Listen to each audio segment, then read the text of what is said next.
السلام عليكم. هاد السي اش اللي كتعني شيناج، اللي هذا هو الديتاي ديالو.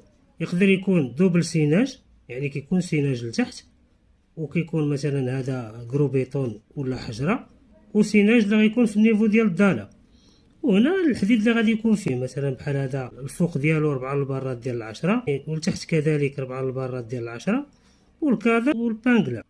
وعندي هنا هاد جي اللي كتعني لونغرينا. عندي هنا 1 2 3 4، يعني كترتيب ديال لي زونغرين. الاختلاف اللي بيناتهم فقط في العلو ديالهم. هذه مثلا فيها 40، هذه هنا هذه فيها 45، هذه فيها 50، وهذه فيها 55.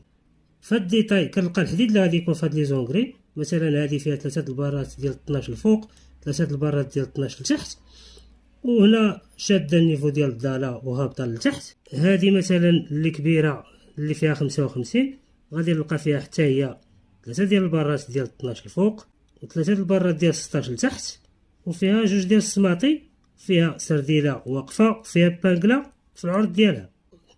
وهنا عندي هذا الماسيف هذا اللي هو على شكل واحد السوكل اللي كدار في لونغرينا الطوال. مثلا لونغرينا اللي طويله ضروري كنديروا لها هذا الماسيف هذا في الوسط ديالها، اولا البلاصه اللي كيتلاقاو فيها 2 ديال لونغرينات وما فيهاش السميره ولا البوطو، يعني البلاصه اللي كتكون فيها لونغرينا معلقه في لونغرينا.